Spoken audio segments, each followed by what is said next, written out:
Okay, so you all are aware that आप लोगों को टॉपिक्स क्या क्या कवर करना है और क्या क्या सेशन वाइज हम लोग करेंगे.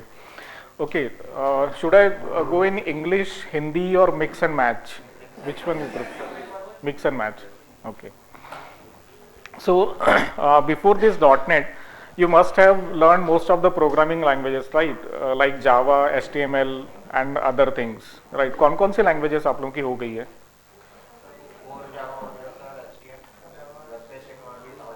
हम्म.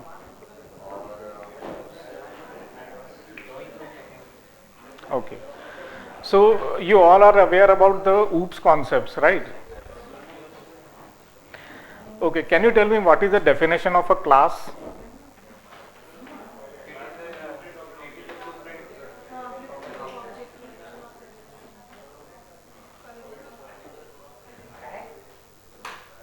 And what is an object?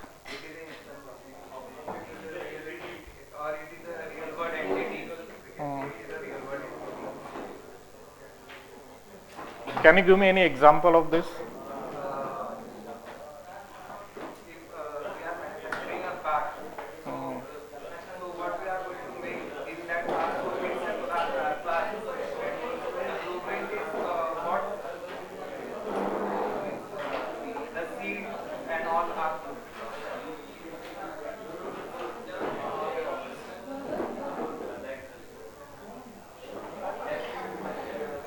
Okay.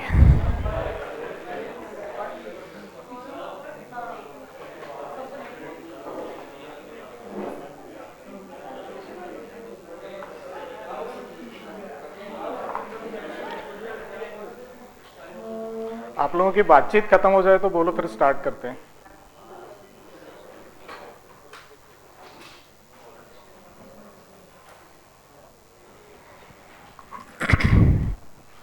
Okay, so today we are starting the .NET. Put your phones on silent mode or switch it off. So .NET basically introduced by Microsoft, and it was introduced in 2002 as in beta version. So basically .NET introduce करने के पीछे जो concept था उनका वो ये था, एक कॉमन प्लेटफॉर्म प्रोवाइड करना जिसपे कि डिफरेंट लैंग्वेजेस पे आप कोडिंग कर सको, प्रोग्राम्स डेवलप कर सको, सॉफ्टवेयर्स डेवलप कर सको, राइट? आप लोग जैसे जावा सीखते हो या C++ में आप लोगों ने प्रोग्रामिंग किया होगा. सो उस पर अगर आप देखो तो जब भी आप C++ का प्रोग्राम लिखते हो या कोई जावा का प्रोग्राम लिखते हो तो उस पर आप पहले उसका फ्रेमवर्क इंस्टॉल करते हो, राइट? C++ पे आप कंपाइलर इंस्टॉल करते हो, उसके एग्जीक्यूशन के लिए अलग कंपाइलर आते हैं, डिफरेंट कंपाइलर्स आते हैं, वो आप इंस्टॉल करते हो. Then you can write and execute your code into the C और C++ और any programming language. Okay, so हर प्रोग्रामिंग लैंग्वेज में अगर आपको प्रोग्राम करना है, then you have to install its their own compiler, their framework, and then you can execute or you can write the code for your programming. Okay, to overcome all these things, like different programming languages है, Java का अलग है, C++ का अलग है, VB.NET का अलग है, या VB6 पहले जो था वो अलग था. अगर आपको VB6 में प्रोग्राम लिखना है तो then you have to install your VB6 softwares, visual studio, visual basic software, then you can write a program. If you have to write a program in Java, then you have to install the Java framework and their requirement components, and then you have to write it down. Okay, so all these जो अलग अलग components और अलग अलग softwares and अलग अलग चीजें थी, उन सबको माइक्रोसॉफ्ट ने एक कॉमन प्लेटफॉर्म पे लेके आया, और वो जो कॉमन प्लेटफॉर्म है that is called a .NET platform. Okay, .NET framework actually. So when you say a .NET framework, it means it provides you to a framework in which you can write your code, you can develop your softwares within different languages supported by the .NET framework. Okay, आप .NET framework में C++ पे code कर सकते हो, VB में कर सकते हो, C# में कर सकते हो, J# पे कर सकते हो, या F# पे कर सकते हो. So all these different more than 50 programming languages are supported by the .NET framework. Okay. Now if you have to write a code in C++ or C#, and you want to use it in VB.NET or J Sharp code, you can easily do that. Okay, so the reason behind this is all these languages are supported by .NET Framework, and .NET Framework provides the basic services for these languages and their execution. Okay, so .NET में अगर आप कोई C Sharp में अगर आपने code लिखा है, उसको आप एग्जीक्यूट करते हो, तो वो फ्रेमवर्क के through CLR and all other things के थ्रू वो एग्जीक्यूट होता है, and it creates assembly. Okay, assembly or DLL depending on the program or code you have written. Based on that, you can use that same assembly or DLL in other programs which is supported by the .NET frameworks. So basically इसमें दो concept आते हैं, एक managed code का आता है, एक unmanaged code का आता है. So managed code is which is written in the .NET framework, okay, or any language which is supported by the .NET framework. Unmanaged code is which is outside the .NET code, .NET framework language, supported languages. Okay, so Java में अगर आपने कोई code लिखा है, या एकदम C++ में आपने कोई कोड लिखा है जो .NET framework सपोर्ट नहीं करता है, so that is called unmanaged code. Okay, so managed code के रिलेटेड जो भी सर्विसेज है, अब जो .NET framework जब आप इंस्टॉल करते हो तो डिफरेंट कंपोनेंट्स उसके इंस्टॉल होते हैं, राइट. वेब बेस्ड एप्लीकेशंस आप डेवलप कर सकते हो, क्लाइंट सर्वर बेस्ड एप्लीकेशंस आप डेवलप कर सकते हो. सो इन सब को सपोर्ट करने के लिए .NET के डिफरेंट कंपोनेंट्स हैं. We will go through with that. And जो भी .NET में कोड आपने लिखा है, वो मैनेज कोड जो है उसको .NET फ्रेमवर्क जो भी उसके एक्सेप्शन हैंडलिंग है, मेमोरी मैनेजमेंट है, या जो भी सर्विसेज फ्रेमवर्क प्रोवाइड करता है, वो सारे सर्विसेज एंड सारे support .NET framework managed code को प्रोवाइड करता है. बट अनमैनेज्ड कोड में ऐसा नहीं है. ओके, लाइक अगर आप कोई C++ में अगर आप कोई कोड लिखते हो, तो उसमें मेमोरी मैनेजमेंट आपको खुद को करना पड़ता है. अगर वो उसका कंपाइलर या उसका प्रोग्रामिंग लैंग्वेज या जो भी आईडी आप यूज कर रहे हो, वो अगर उसको सपोर्ट करता है मेमोरी मैनेजमेंट को या एक्सेप्शन हैंडलिंग को, then only you will get support of that. Okay, but in .NET framework ये इनबिल्ट फंक्शनैलिटी है इसकी. एक्सेप्शन हैंडलिंग, मेमोरी मैनेजमेंट, ये .NET फ्रेमवर्क सेल्फ प्रोवाइड करता है. सो फ्रेमवर्क यूज करने के बहुत से एडवांटेजेस हैं. आज की डेट में मैक्सिमम इसमें जो हम लोग यूज करते हैं सर्विसेज यूज करते हैं, रेस्ट एपीआई सर्विसेज हो गया या फिर माइक्रो सर्विसेज हो गया, मोस्ट ऑफ द टाइम्स ये दो लैंग्वेजेस में मोस्टली यूज होते हैं. एक तो या तो आप जावा फ्रेमवर्क आप यूज करके जावा में अगर आप कोडिंग कर रहे हो तो वो आप यूज कर सकते हो, या फिर .NET पे अगर आप कोडिंग कर रहे हो तो उसके थ्रू यूज कर सकते हो. अगर आपने कोई रेस्ट एपीआई या सर्विसेज आपने बनाई है, जैसे WCF सर्विसेज वगैरह हम लोग यूज करते हैं, बैंकिंग एप्लीकेशंस आप लोग यूज करते हो, तो उसके लिए जो डिफरेंट सर्विसेज आपको प्रोवाइड करते हैं, अकाउंट में आपका बैलेंस चेक करना है, राइट, आप मोबाइल से आप बैलेंस चेक करते हो, those are called the services which provide you service for a specific task. Okay, so mostly ये चीजें आजकल फ्रेमवर्क रिलेटेड एप्लीकेशंस में आती हैं. अब अगर इसको बहुत इजी वे में अगर .NET फ्रेमवर्क आप लोगों को समझना हो, सो आप लोग हर कोई आज की डेट में स्मार्टफोन यूज करता है, राइट. कोई भी डिफरेंट कंपनी का आप स्मार्टफोन यूज करते हो. सो जब आप स्मार्टफोन यूज कर रहे हो, तो अब अगर आप देखो तो दो तरह के उसमें OS आते हैं, राइट. एक जो होता है, जो मोटोरोला का जो फोन आता है, उसमें क्लीन OS रहता है, उसमें कोई थर्ड पार्टी एप्लीकेशंस नहीं रहते हैं. जैसे आपने सैमसंग का मोबाइल खरीदा तो उसके रिलेटेड कुछ third party applications by default आपके मोबाइल पे आते हैं. कोई और OnePlus वगैरह का अगर आप मोबाइल यूज करते हो तो उसका एक अलग OS है. ओके, जो कि उन्होंने एंड्रॉयड बेस पे खुद का OS कंपोनेंट उन्होंने डाला है, और देन उसके थ्रू आप उस एंड्रॉयड से कम्युनिकेट करते हो, राइट. सो अगर आप इस वे में इसको समझो, so Android is a operating system, right. उसके ऊपर अगर आप कोई थर्ड पार्टी एप्लीकेशन या थर्ड पार्टी कोई फ्रेमवर्क इंस्टॉल करते हो, और देन वो फ्रेमवर्क यूज करके अगर आप कोई एप्लीकेशन या कोई मोबाइल ऐप अगर आप यूज कर रहे हो बेस्ड ऑन दैट फ्रेमवर्क, सो वो मोबाइल एप्लीकेशन वो फ्रेमवर्क के थ्रू OS से कम्युनिकेट करता है, right. So framework sits on the top of the OS. Okay, so same way .NET framework भी है. .NET फ्रेमवर्क जब आप इंस्टॉल करते हो तो वो OS के जो कंपोनेंट्स है on top of that .NET framework आता है, और .NEट फ्रेमवर्क के डिफरेंट जो कंपोनेंट्स है उनके डिफरेंट रिस्पॉन्सिबिलिटीज है, उस बेस पे वो कम्युनिकेट करता है. Okay, So let's start. So .NET Framework, basically it's a software platform and which is language neutral. Okay, it's a software platform means here you can develop your web-based applications, mobile applications, client-server applications, different type of applications which we use to develop our softwares or our applications. Okay, it's a language neutral. Language neutral means जो भी language आप use करते हो programming language के लिए, C sharp हो गया या VB.NET हो गया, जो भी यूज करते हो वो सारा एक CLR के थ्रू कंपाइल होके एक नेटिव कोड आउटपुट प्रोवाइड करता है. और वो नेटिव कोड आप किसी भी लैंग्वेज में अगर आप प्रोग्राम लिखोगे तो सेम नेटिव कोड जनरेट करता है. वो doesn't matter it's VB, C sharp या J शार्प हो गया या कोई भी हो गया. सो आउटपुट जो किसी भी लैंग्वेज का होता है वो सेम होता है. CLR और CTS, CLS के थ्रू जो भी कंपोनेंट्स है जब आप कंपाइल करते हो, बेस्ड ऑन दैट वो कंपाइल होके उसका जो आउटपुट आता है किसी भी लैंग्वेज में अगर आप सॉफ्टवेयर लिखोगे तो आउटपुट उसका सेम ही आएगा. Either it will be a DLL और EXE. ठीक है. सेकंड थिंग, कोई भी लैंग्वेज में अगर आप कोड लिखते हो तो ऐसा नहीं है कि किसी लैंग्वेज की एफिशिएंसी ज़्यादा अच्छी है या किसी लैंग्वेज का परफॉर्मेंस ज़्यादा अच्छा है.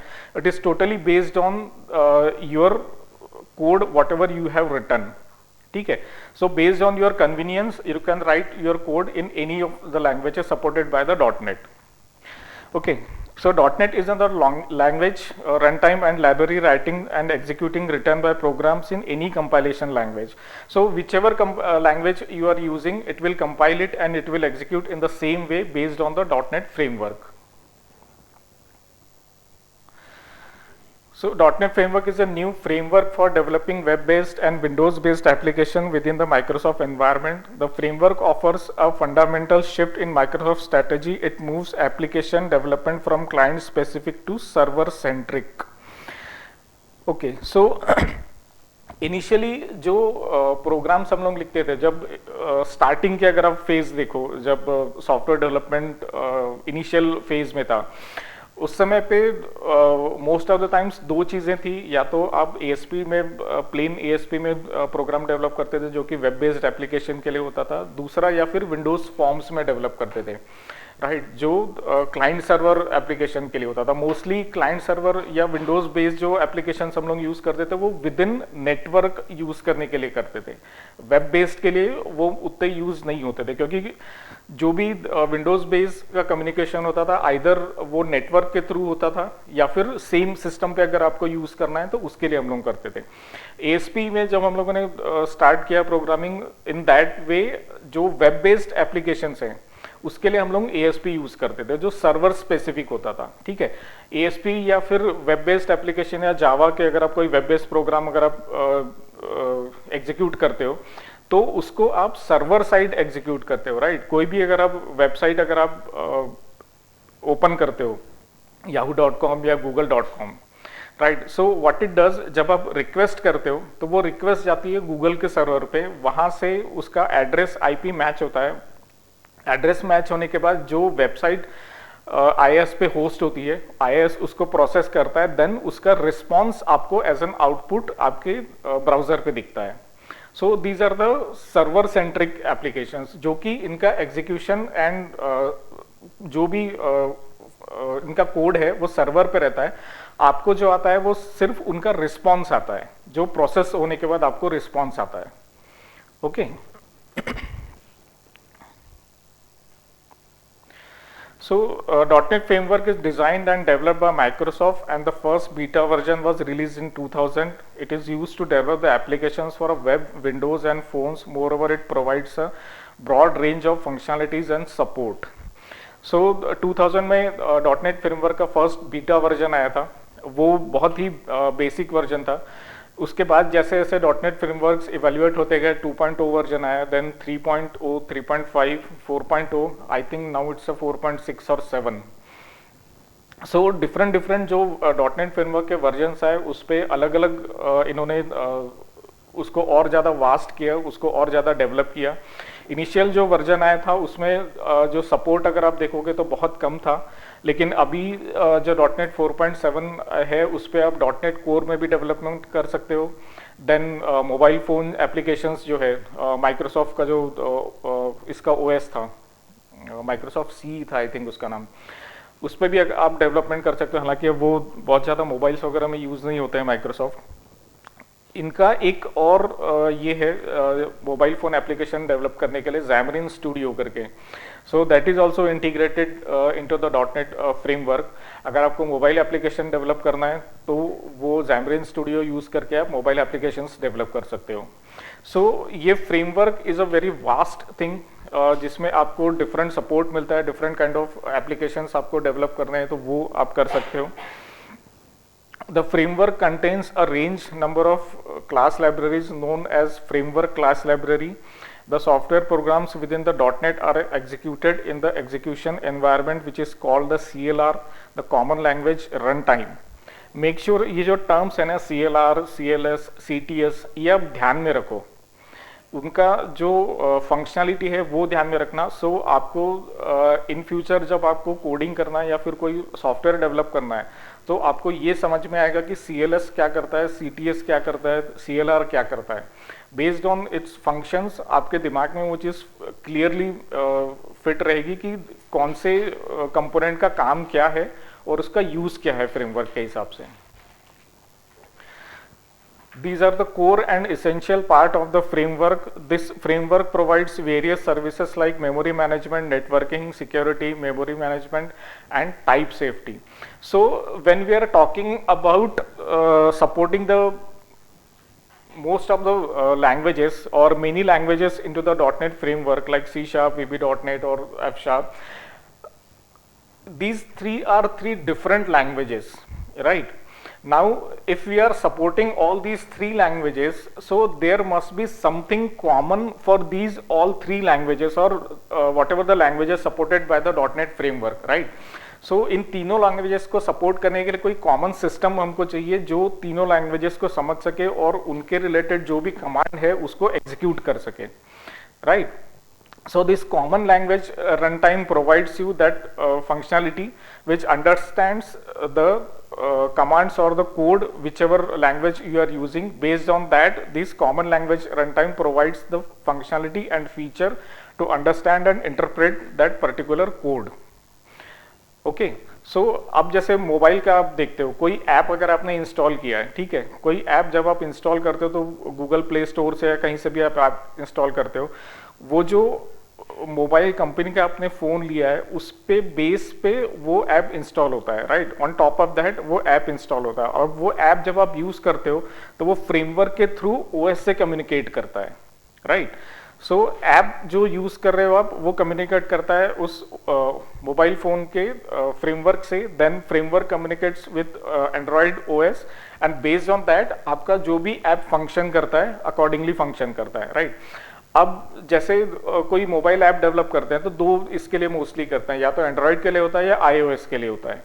iOS के लिए जो ऐप आप डेवलप करते हो वो केवल उसी फ़ोन पे चलेगा, iOS पे ही चलेगा, एंड्रॉयड पे वो नहीं चलेगा। एंड्रॉयड पे अगर आप डेवलप करोगे तो वो एंड्रॉयड पे ही चलेगा, iOS पे नहीं चलेगा।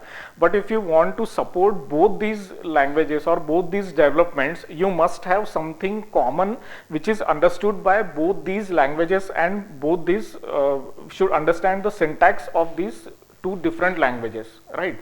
So the Xamarin Studio which I told you, this provides you a framework to develop the applications for iOS and Android. Okay, so अब जैसे हम लोग दो तीन लैंग्वेजेस में बात करते हैं, राइट? आप लोग मराठी में बात करते हो, हिंदी में बात करते हो, इंग्लिश में बात करते हो, राइट? सो आपके दिमाग में वो कॉमन चीज़ें हैं जो ये समझ सकती है कि सामने वाला इंग्लिश में बात कर रहा है या हिंदी में बात कर रहा है या मराठी में बात कर रहा है। बेस्ड ऑन दैट आप उसका रिस्पॉन्स करते हो।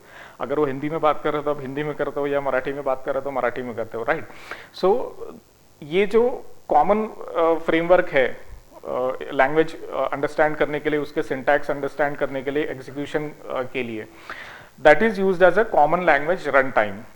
Okay,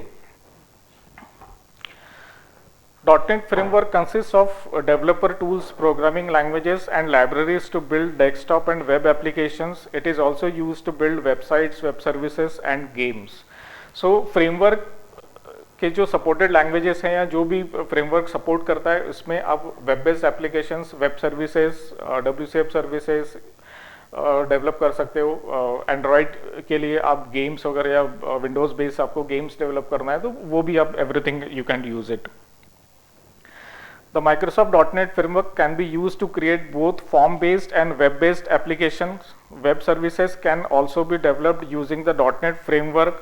Framework also supports various programming languages such as Visual Basic and C#, so developers can choose and select the language to develop the required application in the chapter. You will learn more basics on the .NET framework. The .NET framework supports more than 60 programming languages such as C#, F#, VB.NET, J#, VC++, JScript.NET, APL, COBOL, Perl. Most of the languages are supported by the .NET now. More than 60 languages .NET support करता है। और इसका जो web based framework है, अगर आपको web based application develop करना है तो आप उसमें MVC बेस्ड एप्लीकेशन डेवलप कर सकते हो। ओल्ड जो जब इनिशियली .NET आया था तो फॉर्म बेस्ड भी एप्लीकेशन हम लोग डेवलप करते थे ASP.NET यूज़ करके। सो ASP.NET बेस पे भी आप एप्लीकेशंस डेवलप कर सकते हो। If you have to develop WCF service you can directly develop WCF service. Basically जो .NET फ्रेमवर्क आया उसमें एक सबसे बड़ा एडवांटेज ये आपको मिलता है कि आप जो लेयर्ड बेस्ड प्रोग्रामिंग करते हो, right, layered based programming means जो आपका व्यू है, राइट, जो फ्रंट एंड है वो आप सेपरेट कर सकते हो, जो आपका बिजनेस लॉजिक है वो आप सेपरेट कर सकते हो, जो डेटाबेस है आपका वो सेपरेट कर सकते हो। बेसिकली जो हम लोग सॉफ्टवेयर्स डेवलप करते हैं वो लेयर्ड बेस इसलिए रखते हैं कि अगर किसी एक लेयर में हमको चेंज करना पड़े तो उसका मिनिमम इम्पैक्ट दूसरे लेयर पे पड़े, राइट। अगर सपोज करो डेटाबेस में मैंने किसी टेबल या का कोई कॉलम चेंज किया, उसकी लेंथ चेंज की या उसका डेटा टाइप चेंज किया, तो इट शुड नॉट इम्पैक्ट मी कि वो चेंज मेरे को UI तक रिफ्लेक्ट करना पड़े। सो लेयर्ड बेस्ड प्रोग्रामिंग का ये एडवांटेज होता है। सो .NET में ये सबसे बड़ा एडवांटेज है कि आप अलग अलग लेयर्ड बेस्ड प्रोग्रामिंग कर सकते हो। जो आपका व्यू है HTML या फिर जो भी फॉर्म बेस्ड आपके व्यू है वो सेपरेट हो जाते हैं, आपका बिजनेस लॉजिक सेपरेट हो जाता है, डेटाबेस आपका सेपरेट हो जाता है। अब जैसे एक सर्विसेज हम लोग आज की डेट में सबसे ज़्यादा सर्विसेज यूज होती है, WCF सर्विसेज हो गया या REST API सर्विसेज हो गई। सो वो services is a complete business logic, right. कोई सर्विस में या फिर कोई जैसे मेथड है, बैंक से अगर आप कोई ट्रांजैक्शन कर रहे हो तो वो ट्रांजैक्शन के लिए जो आप ऐप यूज करते हो या फिर कोई गूगल पे से अगर आप जैसे पैसे ट्रांसफर करते हो तो इन द बैकग्राउंड वो एक सर्विस यूज करता है, ठीक है। वो सर्विस जो भी आप उसको कमांड देते हो ट्रांजैक्शन के लिए, वो ट्रांजैक्शन के अकॉर्डिंग जाके पहले बैलेंस चेक करता है, अगर आपके अकाउंट में बैलेंस है तो वो ट्रांजैक्शन कंप्लीट करता है, देन आपको रिस्पॉन्स आता है। So this is also a service based architecture.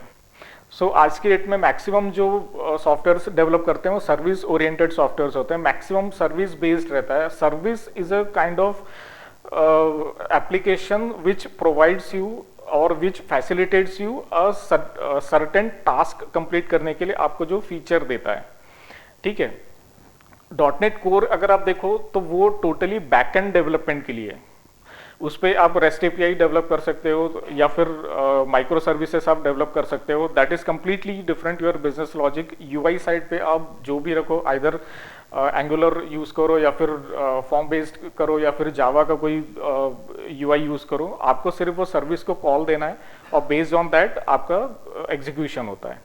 सो जब भी कोई आप लोग प्रोजेक्ट कर रहे हो या फिर सॉफ्टवेयर डेवलप कर रहे हो तो मेक श्योर कि सारी चीजें लूजली कपल्ड आप लोग रखो, ओके। जो आपका UI है उसका जो बिजनेस लॉजिक के साथ इंटरेक्शन है, बिजनेस लॉजिक का जो डेटाबेस के साथ इंटरेक्शन है वो लूजली कपल्ड हो कि एक में अगर आपको चेंज अगर आप कर रहे हो तो उसका रिफ्लेक्शन सब जगह पे नहीं हो, राइट। सो ये चीजें ध्यान में रखना। और .NET फ्रेमवर्क आने के बाद ये चीजें बहुत इजी हो गई, loosely coupled layered architecture develop करके इसको हम लोग यूज करते हैं। So now these are the few .NET framework related components. जब आप लोगों ने .NET इंस्टॉल किया है क्या? नहीं, ओके। सो .NET जब आप इंस्टॉल करते हो तो डिफरेंट .NET कंपोनेंट्स इंस्टॉल होते हैं जो डिफरेंट सर्विसेज प्रोवाइड करते हैं, okay. This is common language run time. the program execution engine that loads and executes the program. It converts the program into the native code. It acts as an interface between the framework and the operating system. It does exception handling, memory management, and garbage collection. Moreover, it provides security, type safety, interoperability, and portability. So common language runtime is a execution engine, जो जब भी आप कोई code लिखते हो उसको execute करते हो तो कॉमन लैंग्वेज रन टाइम के थ्रू वो एग्जीक्यूट होता है, और ये डिफरेंट डिफरेंट सर्विसेज प्रोवाइड करते हैं. जैसे मैंने बताया कि मैनेज्ड कोड, डॉटनेट में जो भी आप कोड लिखते हो वो मैनेज्ड कोड होता है. मैनेज्ड कोड जब आप लिखते हो तो डॉटनेट फ्रेमवर्क इटसेल्फ उसको जो सर्विसेज प्रोवाइड करता है या फिर जो मैनेजमेंट प्रोवाइड करता है, लाइक मेमोरी मैनेजमेंट. आप लोग कभी आपने देखा होगा कोई कोड आपने लिखा हो और उसमें बहुत ज़्यादा मेमोरी लीक हो रही हो, कोई वेरिएबल आपने डिक्लेयर किया हो उसके बाद उसको डिस्पोज नहीं किया हो, तो वो बहुत ज़्यादा मेमोरी लीक करता है और बहुत ज़्यादा मेमोरी कंज्यूम करता है, राइट. सो डॉटनेट फ्रेमवर्क आपको वो फीचर प्रोवाइड करता है कि अगर आपका कोई ऑब्जेक्ट है जो आपने डिस्पोज नहीं किया है तो एक टाइम फ्रेम के बाद वो ऑब्जेक्ट वो इटसेल्फ डिस्पोज कर देता है. मेमोरी मैनेजमेंट के लिए ये डॉटनेट फ्रेमवर्क आपको सर्विस प्रोवाइड करता है. सेम थिंग टाइप सेफ्टी हो गया, सिक्योरिटी हो गया. आजकल सिक्योरिटी का वैसे ही बहुत ज़्यादा ध्यान रखना होता है. सो टाइप सेफ्टी मीन्स कोई भी लैंग्वेज अगर आप यूज़ कर रहे हो, जैसे आप J# यूज़ कर रहे हो या VB.NET यूज़ कर रहे हो, तो हर लैंग्वेज के अपने अपने टाइप्स होते हैं. लाइक कुछ कॉमन टाइप सब में होता है, इंटीजर हो गया, डबल हो गया, फ्लोट हो गया या स्ट्रिंग डेटा टाइप हो गए. ये most of the common data types है जो सब में होते हैं, लेकिन हर लैंग्वेज के जो डेटा टाइप्स होते हैं वो अलग अलग होते हैं. सो ये टाइप सेफ्टी भी प्रोवाइड करता है, क्योंकि डिफरेंट लैंग्वेजेस में आप कोड लिखते हो एंड देन उसको आप एग्जीक्यूट करते हो, तो कॉमन लैंग्वेज रन टाइम के थ्रू वो एग्जीक्यूट होता है. जो भी आपने लैंग्वेज यूज़ किया है बेस्ड ऑन दैट, जो भी आपने डेटा टाइप यूज़ किया है उसके रिलेटेड वो टाइप सेफ्टी प्रोवाइड करता है. देन जो भी कोड हम लोग लिखते हैं उसके लिए सिक्योरिटी प्रोवाइड करता है. यहाँ पे सिक्योरिटी रिलेटेड मैं आपको बताऊंगा. जैसे कोड अगर आपको सिक्योर करना है कि स्पेसिफिक एग्जीक्यूशन के लिए स्पेसिफिक परमिशन लगती है, तो वो अगर आपको परमिशंस देनी है तो अकॉर्डिंगली आप उसमें कर सकते हो. सो मेजर जो सर्विसेज से प्रोवाइड करता है CLR, ये सिक्योरिटी का है, मेमोरी मैनेजमेंट, एक्सेप्शन हैंडलिंग, ये सारी चीज़ें प्रोवाइड करता है. Then common type system. Now when we are talking about the framework and supporting different languages, like we've seen that common language runtime, there is something common for all the languages. So there is also something which is common for all data types, right? That is called as common type system, that is CTS. Every programming language has an own data type system, so the CTS is responsible for understanding all the data type systems of .NET programming languages and converting them into the CLR understandable format, which will be a common format. Like जैसे मैंने आपको बताया कि कोई भी language में अगर आप कोड लिखते हो तो वो CLR उसको नेटिव कोड में कन्वर्ट करता है.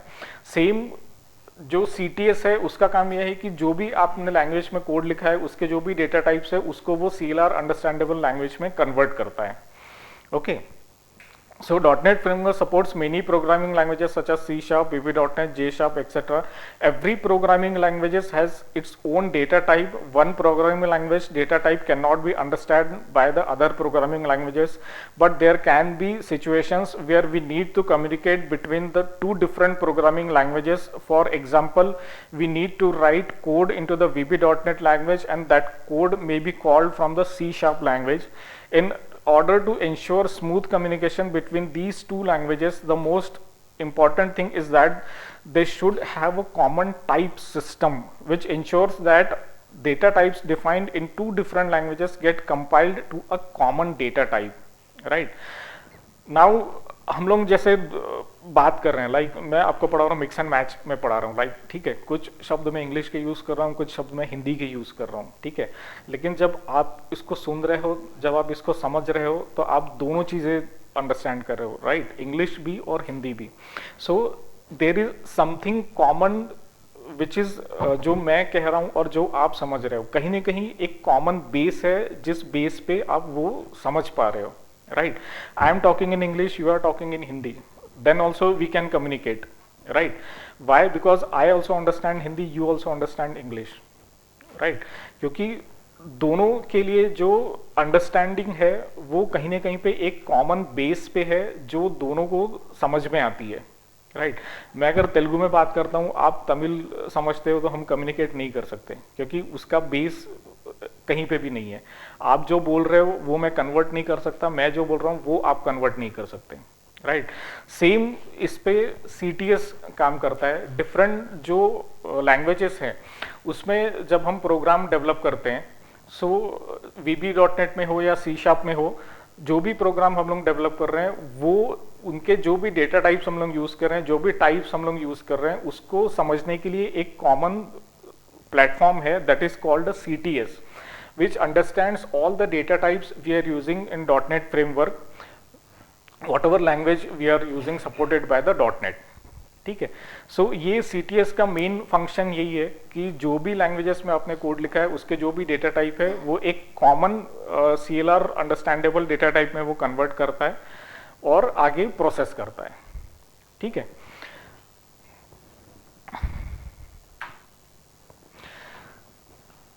CLR in .NET framework will execute all programming languages data types. This is possible because CLR having own data types which are common to all programming languages. At the time of compilation, all language specific data types are converted into the CLR data type. This data type system of CLR is common to all .NET supported programming languages and its own known as a common type system. ठीक है। जब आप कोई भी code execute करते हो .NET framework में, सो जो भी CLR है, कॉमन लैंग्वेज रन टाइम, वो एग्जीक्यूट करता है और जो भी आप डेटा टाइप यूज कर रहे हैं, जो भी कोड आपने लिखा है उसको एक कॉमन लैंग्वेज में कन्वर्ट करता है जो कि CLR अंडरस्टैंड करता है। ऑन बेस्ड ऑन दैट उसका कंपाइलेशन होता है। कंपाइलेशन भी अलग अलग टाइप के होते हैं, कुछ JIT कंपाइलेशन होता है, कुछ कंपाइलर डिफरेंट जो .NET सपोर्ट करते हैं, नेटिव कंपाइलर हो गया, JIT कंपाइलर हो गया। बेस्ड ऑन दैट आपका कोड कंपाइल होता है। हर कंपाइलर की डिफरेंट प्रॉपर्टीज होती है, बेस्ड ऑन दैट वो कोड कंपाइल होके एग्जीक्यूट होता है और आउटपुट जनरेट करता है, ठीक है। There are two types of CTS that every .NET programming languages have. One is value type and one is reference type. So, do you know what is the difference between value type and reference type?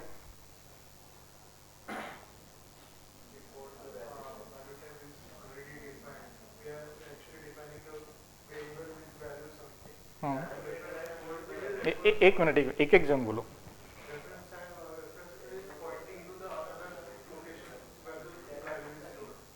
Difference क्या है दोनों में?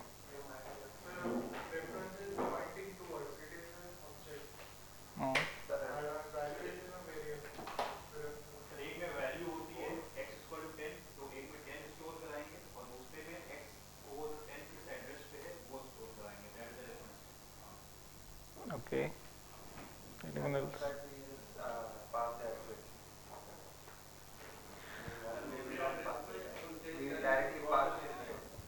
बोलो।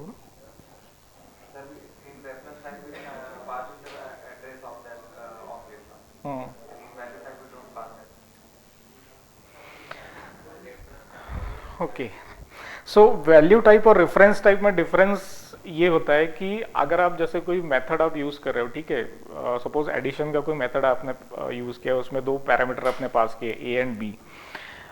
A parameter में आपने एक value pass की, B parameter में आपने एक वैल्यू पास की, राइट। उसका जो भी प्लस करके आउटपुट आया वो आपने रिटर्न किया।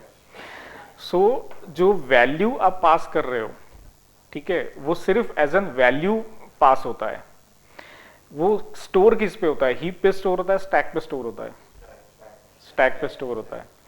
और जो क्लास ऑब्जेक्ट्स है, जो रेफरेंस टाइप है, वो आपके हीप पे स्टोर होते हैं, राइट। सो मेन डिफरेंस ये याद रखना, वैल्यू टाइप और रेफरेंस टाइप का, एक हीप पे स्टोर होता है, एक स्टैक पे स्टोर होता है, ठीक है। अगर आपको कोई वैल्यू जो आप पास कर रहे हो, उसमें जो आपने बाद जो मेथड में आपने पास किया है, उसमें जो वैल्यू में आपने जो भी मॉडिफिकेशन किया, एडिशन किया, सब्सट्रैक्शन किया, जो भी किया, जो अपडेटेड वैल्यू अगर आपको चाहिए तो आपको उसको रेफरेंस टाइप में पास करना पड़ेगा, ठीक है, अगर आपने सिर्फ वैल्यू पास करके छोड़ दिया, बाद में मेथड में आपने उसका जो भी यूज किया नहीं किया, उसके बाद अगर आपको उसकी जरूरत नहीं है, उसके लिए अगर आप सिर्फ पास करने के लिए अगर आप यूज कर रहे हो तो आप वैल्यू टाइप यूज करो। ठीक है, सो वैल्यू टाइप और reference type, these are two different things which are mostly used in all the languages. So value type will be stored on the value directly into the memory location. These types work with stack mechanisms only. CLR allows memory for these to compile the .NET framework related. Example जैसे हम लोग struct use करते हैं या फिर int use करते हैं, integer is also struct type. जो भी डेटा टाइप आप लोग यूज करते हो वो उसमें देखना, कुछ डेटा टाइप आपके रेफरेंस टाइप होंगे, कुछ डेटा टाइप आपके स्ट्रक्ट टाइप होंगे। जो स्ट्रक्ट टाइप के डेटा टाइप है वो हमेशा स्टैक पे स्टोर होंगे। जो इसके रिलेटेड है, रेफरेंस टाइप रिलेटेड है, जैसे क्लास ऑब्जेक्ट आपके हो गए, ठीक है, वो आपके हीप पे स्टोर होंगे। कोई भी एक क्लास आप डिफाइन करते हो, वो अगर आप एज एन किसी मेथड में पैरामीटर पास करते हो तो वो एक रेफरेंस टाइप होता है। लेकिन अगर आपने इंट आई करके पास किया, integer is a struct type, so वो वैल्यू टाइप ही पास होगा। अगर आपको उसके स्पेसिफिक रेफरेंस के थ्रू पास करना है तो आपको उसको रेफ कीवर्ड यूज करके आप पास कर सकते हो। ओके, सो ये दो चीजें हमेशा ध्यान में रखना, किसी भी आप कोई भी प्रोग्रामिंग लैंग्वेज यूज कर रहे हो, कोई भी सॉफ्टवेयर यूज कर रहे हो, ये दो चीजें हमेशा काम आती है, value type and reference type. क्योंकि मोस्ट ऑफ द टाइम्स हम लोग जो यूज करते हैं वो नॉर्मल डेटा टाइप्स यूज करते हैं, देन हमको रियलाइज होता है कि नहीं, इस पे हमको रिटर्न भी चाहिए, और जो अपडेटेड जो भी ऑपरेशंस हमने किए हैं या जो भी कोड के थ्रू हमने अपडेट्स किए हैं उसका वैल्यू भी रिटर्न चाहिए, देन फिर हम उसको कन्वर्ट करते हैं रेफरेंस टाइप में। सो जो भी आप सॉफ्टवेयर डेवलप कर रहे हो उस पर जब आप उसका ऑन पेपर आप जब स्केच करते हो उसको, तब ध्यान में रखो कि कहाँ पे आपको वैल्यू टाइप चाहिए और कहाँ पे आपको रेफरेंस टाइप चाहिए। ये भी ध्यान में रखना कि वैल्यू टाइप और रेफरेंस टाइप जब आप सॉफ्टवेयर डेवलप कर रहे हो या कोई प्रोग्राम डेवलप कर रहे हो तो उसके मेमोरी मैनेजमेंट पे भी इम्पैक्ट करता है। ठीक है, okay. Reference type will contain a memory address of the value because of the reference type won't store the variable value directly into the memory. It types work with heap mechanism. CLR allot the memory of these runtimes like classes. Classes are reference type जो कि heap पे store होती है और उसको specific memory management use करके dot net framework specific memory allocate करता है। मेमोरी मैनेजमेंट कैसे होता है ये जब हम लोग ऑब्जेक्ट एंड देयर स्टेजेस पढ़ेंगे उस समय मैं आपको एक्सप्लेन करता हूँ डॉट नेट मेमोरी मैनेजमेंट और एक्सेप्शन हैंडलिंग वगैरह कैसे करता है। पहले इसके फ्रेमवर्क और उसके कंपोनेंट्स और उसके रोल्स एंड रिस्पॉन्सिबिलिटी आप लोग समझ लो, देन उसके जो भी डॉट नेट के फीचर्स है या जो भी एडवांटेजेस है वो आप लोगों को समझने में ईजी होगा। Then common language specifications. Now as we saw the CLR, CTS, there is again one thing, the CLS, common language specifications. It is responsible for converting the different .NET programming languages, syntactical rules and regulations into CLR understandable format. Basically, it provides language interoperability. Language interoperability means providing execution support for other programming languages also in .NET framework. Okay, language interoperability can be achieved by two ways. One is managed code. The MSIL code which is managed by the CLR is known as managed code, and unmanaged code. Before .NET development, programming languages like COM components and Win32 API do not generate the MSIL code, so they are not managed by CLR, rather managed by operating system. जैसे मैंने आप लोगों को बताया कि managed code और unmanaged code दो अलग अलग इसमें जो लैंग्वेजेस डॉटनेट फ्रेमवर्क सपोर्ट करता है उसमें अगर आप कोड करते हैं तो मैनेज्ड कोड कहलाता है। जो डॉटनेट फ्रेमवर्क के पहले के जो सॉफ्टवेयर डेवलपमेंट के लिए हम लोग यूज़ करते थे VB6 जैसे हो गया या फिर कोबोल या पास्कल डेवलपमेंट के लिए हम लोग यूज़ करते थे, उसमें जो हम लोगों ने कोड लिखा है या जो भी कोड उसमें आपने लिखा है उसको डॉटनेट फ्रेमवर्क कोई सपोर्ट नहीं प्रोवाइड करता, because it is not developed in dot net framework related और supported languages, so that is called unmanaged code.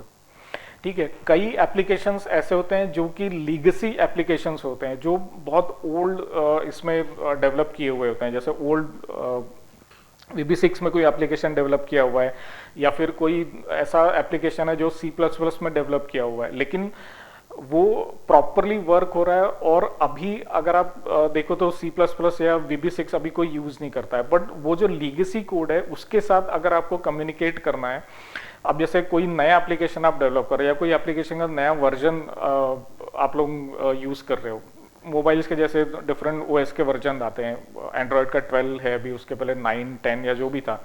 सो जब इसको अपग्रेड करते हैं तो ओल्ड कंपोनेंट्स या ओल्ड जो फंक्शनैलिटीज होती हैं आइदर उसको रीराइट करते हैं या फिर वही जो लीगेसी कोड होता है या ओल्ड कंपोनेंट्स होते हैं जो उसमें ऑलरेडी यूज हो रहे होते हैं उसके ऊपर एक रैपर हम लोग ऐड करते हैं और विद दैट रैपर हम लोग उससे कम्युनिकेट करते हैं। ठीक है, सो कोई अगर आप मोबाइल फोन आप ले रहे हो, कोई ऐप आपने उसमें इंस्टॉल किया तो उसका देखना अपग्रेडेड वर्जन भी आते रहता है, राइट। सो जो अपग्रेडेड वर्जन जब वो आता है तो वो बैकवर्ड कंपैटिबल होता है, इसके पहले का जो वर्जन है उसके साथ वो कंपैटिबल होता है। कोई भी वर्जन हो, अगर कोई 9.0 कोई ऐप का अगर वर्जन है, आपने उसको अपग्रेड किया 10.0 आया, तो 10.0 जो वर्जन होगा वो 9.0 के साथ कंपैटिबल होगा। ये जो कंपैटिबिलिटी है, ये जो सेटिंग करते हैं कंपैटिबिलिटी की, ये इस बेस पे होते हैं कि आइदर वो कंपोनेंट्स को रीराइट करो या फिर उसको लीगेसी जो आपका कोड है उसके ऊपर रैपर ऐड करके उसके थ्रू कम्युनिकेशन करो। सो लीगेसी कोड के साथ अगर आप रैपर ऐड करके कम्युनिकेशन कर रहे हो तो वो लीगेसी कोड अलग इसमें एग्जीक्यूट होता है, दैट इज अनमैनेज्ड कोड। लेकिन अगर आप उस पर रैपर ऐड करके फ्रेमवर्क रिलेटेड किसी इसमें अगर आप यूज करते हो तो दो चीजें अलग अलग एग्जीक्यूट हो रही होती हैं, एक वो अनमैनेज कोड एग्जीक्यूट हो रहा है, दूसरा जो आपने रैपर ऐड करके फ्रेमवर्क सपोर्ट के साथ कोई अगर रैपर ऐड किया है तो ये मैनेज्ड कोड एग्जीक्यूट होता है।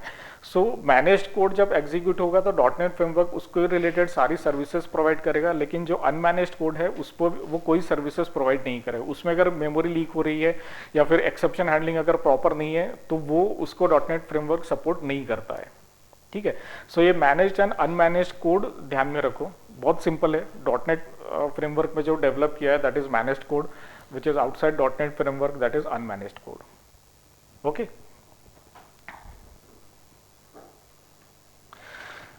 So .NET framework अगर आप इंस्टॉल करते हो तो उसके जो कंपोनेंट्स है और डिफरेंट कंपोनेंट्स कहाँ कहाँ पे यूज होते हैं और कहाँ कहाँ पे उनकी पोजीशनिंग होती है, ये इस पे देखो। जो सेंटर पॉइंट है वो आपका ऑपरेटिंग सिस्टम है, जो भी आपका हार्डवेयर है। ओके, जो भी ऑपरेटिंग सिस्टम आपने डाला है, विंडोज 10 अगर डाला है तो ऑन सेंटर आपका विंडोज 10 है। विंडोज 10 के ऊपर आपका डॉटनेट रन टाइम इंस्टॉल होता है। ठीक है, डॉटनेट आप इंस्टॉल करते हो तो दो अलग अलग इस पे कर सकते हो, आइदर ओनली आप रन टाइम इंस्टॉल करो। मोस्टली जो सर्वर्स पे इंस्टॉल करते हैं वो डॉटनेट रन टाइम इंस्टॉल करते हैं, क्योंकि इसमें हम लोग को कोडिंग वगैरह करना नहीं होता, हमको सिर्फ डॉटनेट फ्रेमवर्क का सपोर्ट चाहिए रहता है एप्लीकेशंस होस्ट करने के लिए। So most of the times server पे जो इंस्टॉल करते हैं वो डॉटनेट रन टाइम इंस्टॉल करते हैं। रन टाइम इंस्टॉल करके आप जो भी एप्लीकेशंस उस पर डिप्लॉय करते हो वो उसको पूरा सपोर्ट प्रोवाइड करता है। ठीक है, then it's a class library. कोई आपने C++ का प्रोग्राम लिखा हुआ तो उसमें आपने इंपोर्ट क्लास लाइब्रेरीज करते थे on top of that, right. Java पे आपने कोड लिखा हुआ तो उसमें इंपोर्ट करते हो डिफरेंट क्लास लाइब्रेरीज। सो डॉटनेट फ्रेमवर्क में भी डिफरेंट क्लास लाइब्रेरीज हैं, अलग अलग इसके system.io, system.object, different class libraries है जो डिफरेंट प्रोग्रामिंग लैंग्वेज के रिलेटेड फंक्शनलिटी और फीचर्स प्रोवाइड करता है। So on top of that it is class library. Class library के बाद आपका जो भी कस्टम ऑब्जेक्ट लाइब्रेरीज आती हैं वो है। Then internet information services IIS, जिसपे आप अपने वेब बेस्ड एप्लीकेशंस होस्ट करते हो। एंड देन IIS के ऊपर आपका ASP.NET आता है, क्योंकि ASP.NET आपको फंक्शन करने के लिए IIS लगता है। विदाउट IIS आप ASP.NET या वेब बेस्ड डेवलपमेंट नहीं कर सकते।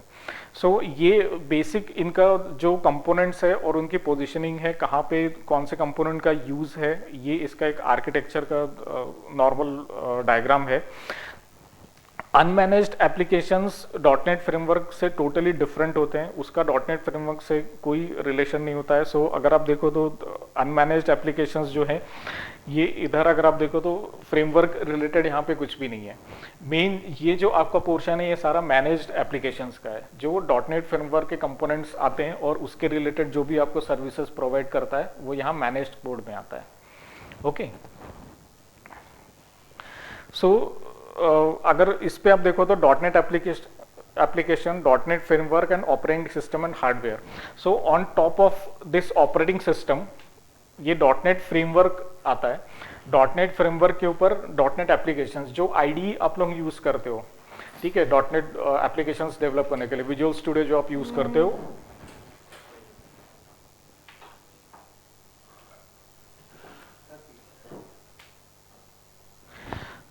जो आईडी आप यूज करते हो वो डॉटनेट, अरे यार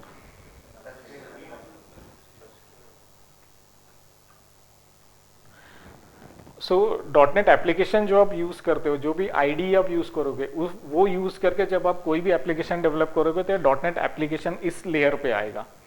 okay, this will communicate with the dot net framework. Okay, जो आईडी है आपका, जो भी आप उसमें कोड लिखोगे, कंपाइल करोगे, वो आपको डॉटनेट फ्रेमवर्क, इस पे दिख रहा है ना, हाँ ओके, डॉटनेट फ्रेमवर्क यूज करके, उसके सर्विसेज यूज करके वो कोड कंपाइल करेगा and then dot net framework will communicate with your operating system और हार्डवेयर। ओके, सो ये कंपोनेंट्स के डिफरेंट पोजिशनिंग्स है। आपका आईडी सबसे टॉप पे आता है, देन आपका डॉटनेट फ्रेमवर्क आता है एंड देन आपका ओएस। ओके, ओके, ये फ्रेमवर्क उसके languages and different tools, different components जो डॉटनेट फ्रेमवर्क में होते हैं। सो सबसे कॉमन आपका आता है common language run time, that is called CLR. CLR is a heart of the dot net framework. Okay, so सबसे बेस होता है आपका सीएलआर। सीएलआर के ऊपर आता है आपका बेस क्लास लाइब्रेरी, जो आपको डिफरेंट क्लास लाइब्रेरीज प्रोवाइड करता है। डॉटनेट ऑब्जेक्ट हो गया या जो भी system dot IO, system dot run time और सिस्टम डॉट, जो भी क्लास लाइब्रेरीज प्रोवाइड होती हैं वो कॉमन लैंग्वेज रन टाइम के ऊपर बेस क्लास लाइब्रेरी आती है। देन आपका आता है ADO dot net data and XML. ADO dot net is use to communicate with the database. Okay, अब जैसे आपको कोई भी डेटाबेस कनेक्शन करना है तो आप एडीओ डॉट नेट यूज करके करते हो। उस पर भी डिफरेंट डिफरेंट अप्रोचेस हैं, data reader, data set, connected disconnected approach. So base class के ऊपर आपका एडीओ डॉट नेट आता है और डेटाबेस कनेक्शन के लिए हम लोग यूज करते हैं। देन आपका आता है ASP dot net, web services, web forms and Windows forms. यहाँ तक जो आता है ये आपका base class library, common language run time and ADO dot net, these are the core components. Okay, यहाँ पे जो ASP.NET वेब सर्विस और विंडोज फॉर्म यूज करते हैं, ये जो पार्ट है ये आप आईडी के थ्रू यूज करते हो। ठीक है, कोई एप्लीकेशन आप डेवलप कर रहे हैं तो आइदर आप विंडोज फॉर्म्स यूज करोगे या फिर वेब फॉर्म्स यूज करोगे या फिर वेब सर्विसेज यूज करोगे। तो ये यूज करने के लिए आपको आईडी से आप जो यूज करते हो ये पोर्शन वो उसके थ्रू आता है। देन आपका आता है common language specification. Based on this जो भी लैंग्वेज आप यूज कर रहे हो, C# हो गया या VB.NET हो गया या जो भी हो गया, सो उसके ऊपर एक कॉमन लैंग्वेज स्पेसिफिकेशन आता है। देन आपके डिफरेंट लैंग्वेजेस आते हैं, VB, VC++, C# या जो भी आप यूज कर रहे हो। ठीक है, और ये सारा सब कुछ मिला के is an called an Visual Studio .NET। Okay, so जब आप विजुअल स्टूडियो .NET इंस्टॉल करते हो तो ये सारे कंपोनेंट्स इंस्टॉल होते हैं।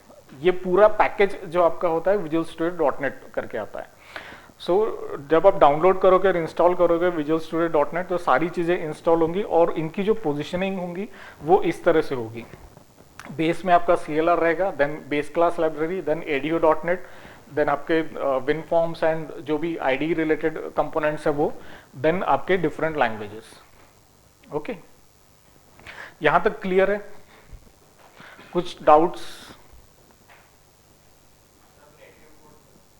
बताता हूँ मैं, अभी जस्ट स्टार्ट किया हम लोगों ने, एक्सप्लेन करता हूँ मैं। वो समझ में आ रहा है जो मैं एक्सप्लेन कर रहा हूँ आप लोगों को, या कुछ चेंज करना है या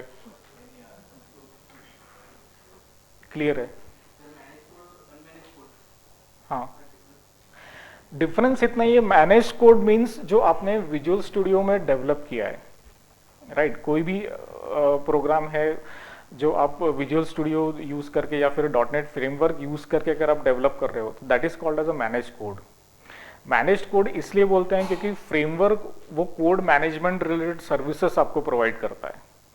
मेमोरी मैनेजमेंट हो गया, एक्सेप्शन हैंडलिंग हो गया, security, type safety and all these things. कोई डिफरेंट लैंग्वेज में अगर आपने डेवलप किया है, सी प्लस प्लस में डेवलप किया है, तो उसके रिलेटेड जो सपोर्ट है वो डॉट नेट फ्रेमवर्क प्रोवाइड नहीं कर सकता, क्योंकि वो outside of the dot net framework है, राइट। सो इसलिए वो अनमैनेज्ड कोड कहलाता है in terms of dot net, because it is not supported by the dot net, it is outside of the dot net boundary. That is why it is called unmanaged code in terms of Microsoft.NET. Okay.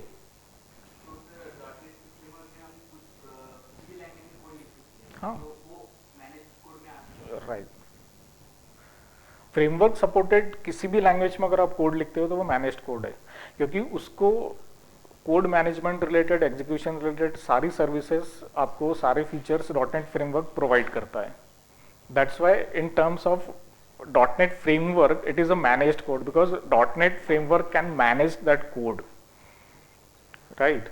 Outside the .NET framework, if you have using any programming language or anything like that, .NET framework cannot provide support to it, or framework cannot manage it, because it is outside of its understanding, right? कोई अगर आप German में कुछ आप बात कर रहे हो तो वो मैं समझ नहीं सकता, मैं उसको सपोर्ट नहीं प्रोवाइड कर सकता, क्योंकि वो मेरी बाउंड्री के बाहर है, मेरे समझ के बाहर है, right. So for me it is unmanaged code, because I can not provide any services और any answer to your questions, that is why.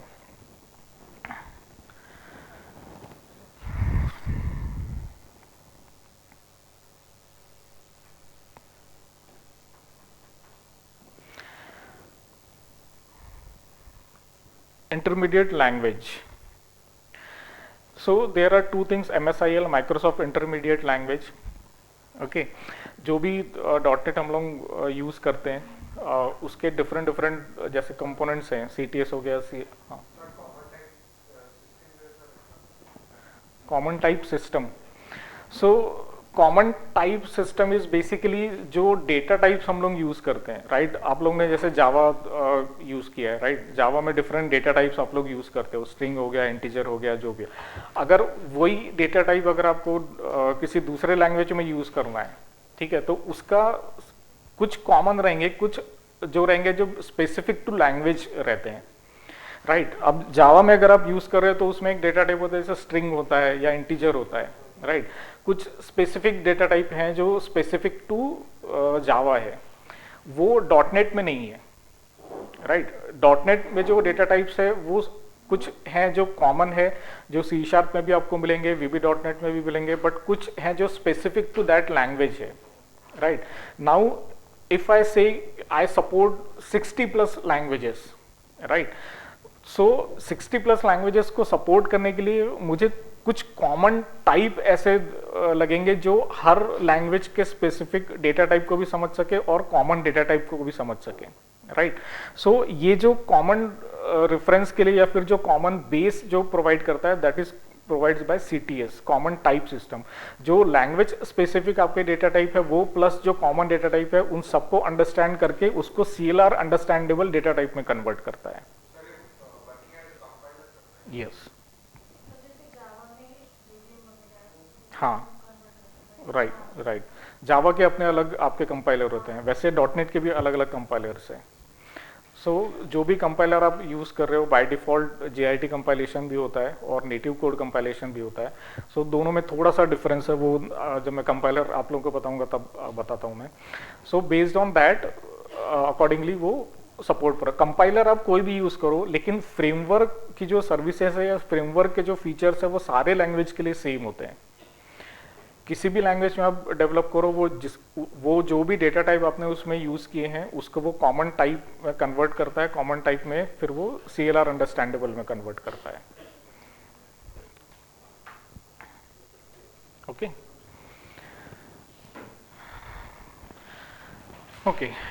intermediate language is an object-oriented programming languages which is designed to be used by the compilers for the .NET framework before static or dynamic compilation of the machine code. The IL is used by the .NET framework to generate machine-independent code as the output of the compilation of the source code within written in any .NET programming languages.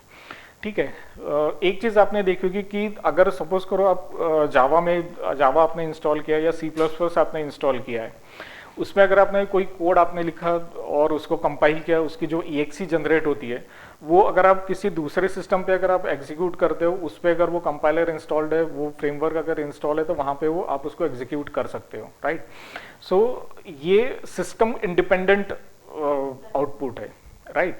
So same way जो IL आपका use होता है, intermediate language आपको हम लोग जो use करते हैं, वो मशीन इंडिपेंडेंट आउटपुट जो जनरेट करते हैं उसके लिए हम लोग यूज करते हैं।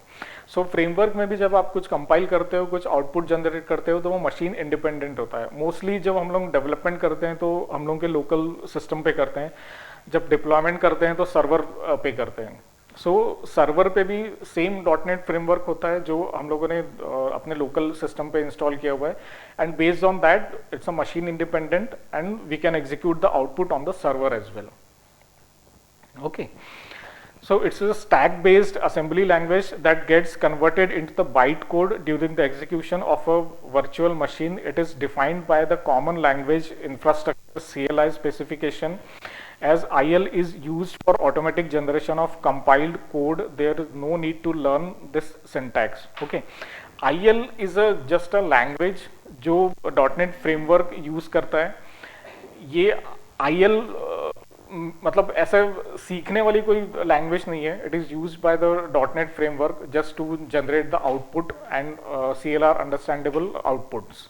Okay, the Microsoft Intermediate Language MSIL, also known as the Common Intermediate Language CIL, it is a set of instructions that are platform independent and generated by the language specific compiler from the source code. The MSIL is a platform independent and consequently it can be executed by any of the common language infrastructure supported environments such as the Windows.NET runtime.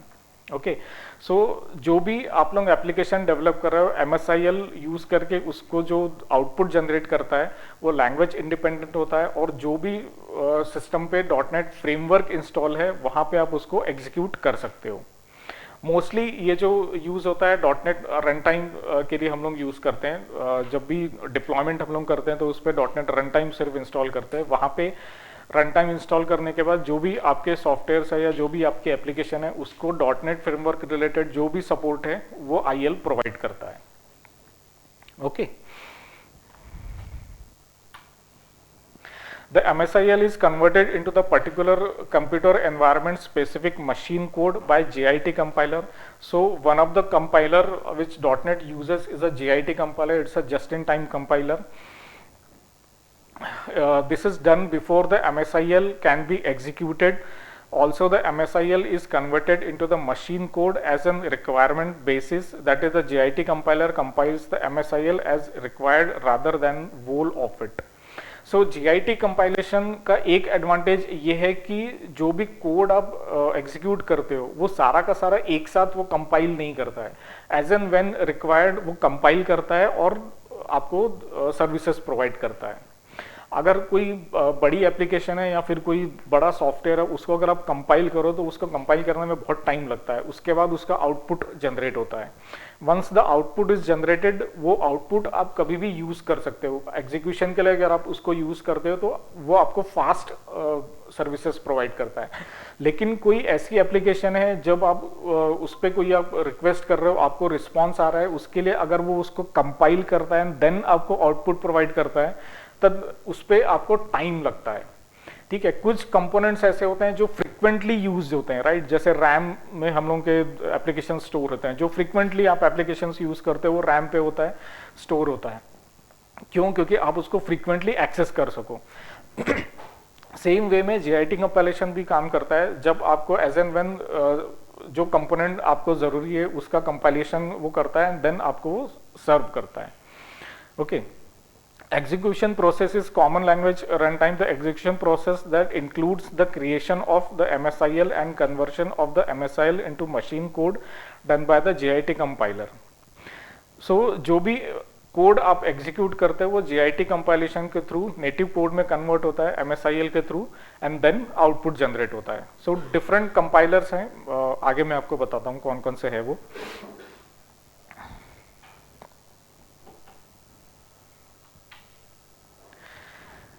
Okay, now अभी जो भी हम लोगों ने देखा, जो framework related जो भी कंपोनेंट्स थे, मेजर जो कंपोनेंट्स जो यूज होते हैं या जो मोस्टली आप लोग प्रोग्रामिंग करते समय सुनोगे या बैकग्राउंड में जो यूज होंगे, वो फ्रेमवर्क रिलेटेड जो कंपोनेंट्स है वो हम लोगों ने अभी तक देखे. ओके, इसमें आप लोगों को कुछ डाउट है, कुछ क्लियर नहीं है या कुछ क्वेश्चंस है?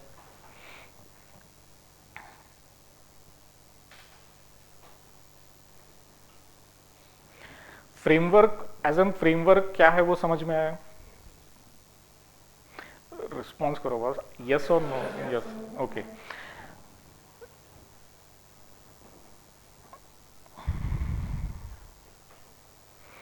सो मेजर सिर्फ इतना ही ध्यान में रखना कि डिफरेंट जो कंपोनेंट्स है, CLS है, CTS है, CLR हो गया, इनका जो फंक्शनैलिटी है वो ध्यान में रखना कि कौन से कंपोनेंट का क्या यूज है, कौन सा कंपोनेंट कहाँ पिक्चर में आता है. ठीक है, ये आपको बहुत ज़्यादा ज़रूरत नहीं पड़ेगी, बट नॉलेज के पॉइंट ऑफ व्यू से आपके लिए ये ज़रूरी है. कोई भी लैंग्वेज में अगर आप डेवलपमेंट करते हो तो उसके रिलेटेड कौन कौन से कंपोनेंट्स और किसका क्या यूज़ है, फंक्शनैलिटी है, ये ध्यान में रहना ज़रूरी है. आपको ये सारी चीज़ें बेसिक्स है डॉटनेट फ्रेमवर्क की. ये बेसिक्स आप लोगों को क्लियर होगा तो आप लोग आगे बहुत अच्छे से डेवलपमेंट कर सकते हो. ठीक है. सो सपोज करो कोई आपने डॉटनेट में कोड लिखा, एक एप्लीकेशन बनाया, सपोज कैलकुलेटर की कोई एप्लीकेशन बनाई. एप्लीकेशन बनाने के बाद जब आप उसको कंपाइल करते हो तो कंपाइल करने के बाद उसका आउटपुट जनरेट होता है, राइट? कोई भी जावा में अगर आप कोड लिखते हो तो उसके भी DLLs वगैरह जनरेट होती है या फिर मेटा डेटा जनरेट होता है. सो that is called the output. Okay, अब सपोज करो कोई एप्लीकेशन आप डेवलप कर रहे हो, उसमें आप किसी थर्ड पार्टी DLL का रेफरेंस आप ऐड करते हो, राइट? उसके थर्ड पार्टी DLL के मेथड्स और क्लासेस या फंक्शनलिटी यूज करने के लिए, राइट? सो वो जो DLL का रेफरेंस आप ऐड करते हो वो DLL एज एन आउटपुट होता है. सो डॉटनेट फ्रेमवर्क में जब भी आप एप्लीकेशन डेवलप करते हो तो either as an output it generates a DLL और अ EXE. अगर आपने विंडोज फॉर्म्स यूज किया या WPF एप्लीकेशन, WPF में अगर आप कोई कोड लिख रहे हो या एप्लीकेशन डेवलप कर रहे हो तो वो EXE एंड DLL जनरेट करता है. So these EXE and DLLs are called as an assemblies in dot net term. Okay, so assembly is a most important part of the .NET framework and programming because it's the output of your code or output of any software or whatever the application you have developed. ठीक है, so these are called the assemblies. जो आपका output है वो as an assembly होता है, either EXE either DLL. EXE और DLL में डिफरेंस मालूम है ना?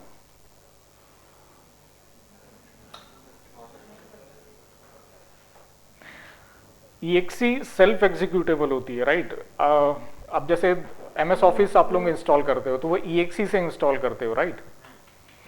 जब आप वो इंस्टॉल करते हो तो MS वर्ड अगर आपको यूज करना है तो उसका एक EXE का शॉर्ट कट आता है, राइट? वहां से आप MS ऑफिस ओपन करते हो. सो वो जो EXE है वो सेल्फ एग्जीक्यूटेबल होती है. ठीक है, DLL सेल्फ एग्जीक्यूटेबल नहीं होती है. जब आप MS ऑफिस इंस्टॉल करते हो देखना बहुत सी DLLs वो फोल्डर में आके फोल्डर में रहती है. वो DLL EXE जब एग्जीक्यूट होती है तो उसमें हम लोग DLL का रेफरेंस रहता है, राइट? वो DLL सेल्फ एग्जीक्यूटेबल नहीं है. आप कोई DLL को डबल क्लिक करोगे तो कोई प्रोग्राम ओपन नहीं होगा, लेकिन EXE को अगर आप डबल क्लिक करोगे तो प्रोग्राम ओपन होगा. MS वर्ड हो गया, PPT हो गया, जो भी आप लोग सॉफ्टवेयर इंस्टॉल करते हो. सो ये डिफरेंस है दोनों में. ठीक है,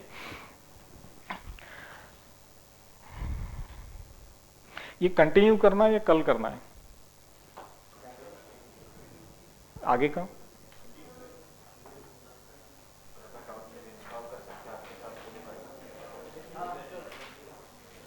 ठीक। आप लोगों को क्लियर है ना, या थोड़ा वे चेंज करना है या क्या? क्लियर है? कुछ अगर डाउट है, कुछ नहीं समझ में आ रहा है तो बिल्कुल पूछो, कोई प्रॉब्लम नहीं है। मैं जो भी आप लोगों को डाउट्स होंगे पूरे मैं क्लियर करता हूँ। हाँ, शुरू में 2-3 लेक्चर्स में थोड़ा ये रहेगा, एक बार वो ट्यूनिंग जम जाने के बाद फिर उसका इशू नहीं आएगा। हाँ, वो थोड़ा रहेगा, क्योंकि अभी आप लोगों को एज अ विजुअलाइज करने के लिए कुछ भी नहीं है।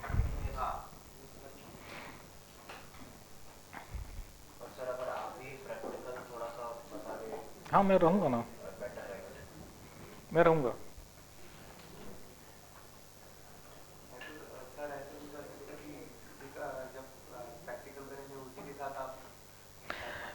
वो नहीं होगा, क्योंकि उसमें बहुत लेंदी प्रोसेस हो जाएगा वो। थ्योरी एक बार आप लोगों को क्लियर हो जाने के बाद कैसा है, क्लास में आप लोगों को मालूम रहेगा कि करना क्या है। साथ में पढ़ाते समय वो नहीं हो पाएगा।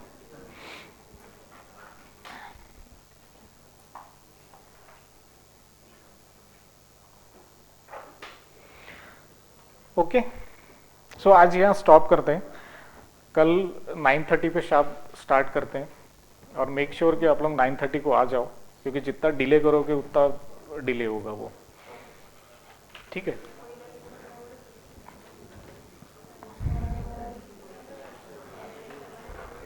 ये स्टॉप कैसे करना है मालूम है क्या?